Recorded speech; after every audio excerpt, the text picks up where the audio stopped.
Okay, I'm going to show you my tricks for doing a long tail cast on. If you've always struggled with how to get started in the long tail cast on, I'm going to show you a couple of ways that I found that are no fail ways of getting started with the long tail cast on.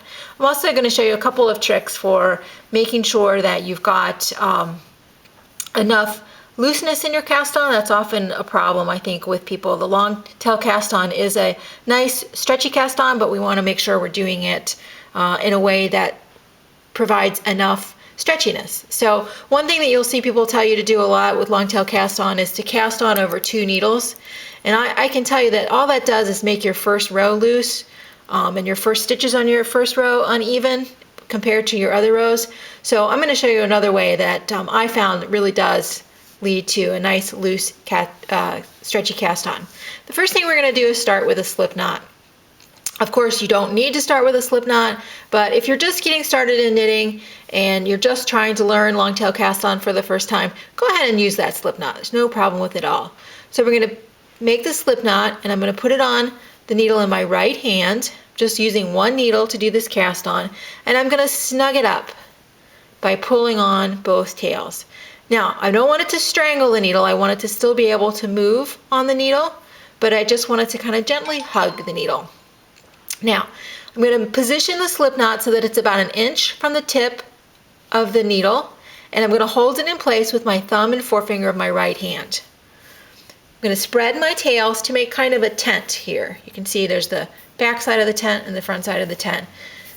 My left hand, I'm going to make a pinch between my thumb and forefinger, like I'm making the OK sign. I'm going to pinch them and kind of flatten it out a little bit and stick my thumb and forefinger in between the threads or the legs of my tent, so that one strand's going over my forefinger and one strand's going over my thumb. I'm going to take my 3 fingers, my other 3 fingers, and wrap them around. This is a little tricky, and I'm going to grab those 2 tails. So you can see now I've got those 2 tails held within my other 3 fingers. Now gently I'm going to spread my thumb and my forefinger. I'm going to need some slack with the tails. Spread my thumb and my forefinger, so I'm kind of making an L, like the loser sign, only it's not the loser sign. And I'm going to now rotate my palm rotate my hand so that my palm is facing the ceiling. And as I do that, I'm going to kind of make a slingshot here. You can kind of see it's a slingshot, and you're going to get an X around your thumb, or a closed loop around your thumb there. Now I'm ready to begin my cast on. That's my hand hold that I'm going to need to set up every time to do that. So let's go through that again quickly. Spread the tails to make a tent. Pinch thumb and forefinger through the tent, grab the tails, spread my thumb and forefinger to make the loser sign, rotate my hand so that the palm's towards the ceiling, bring back my right needle tip so that I've got a slingshot kind of action going on here.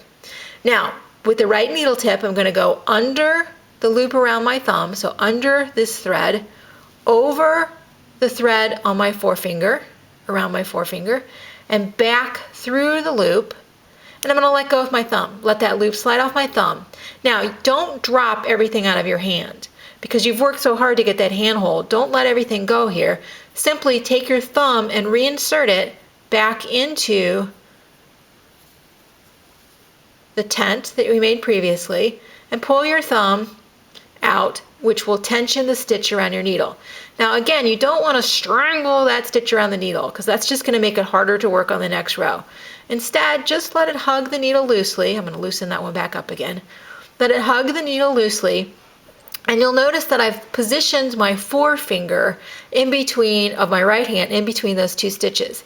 By keeping an even gap, and I shoot for about 1/4 of an inch, sometimes even a little bit more, between those stitches, that's what creates a nice, loose, stretchy cast on.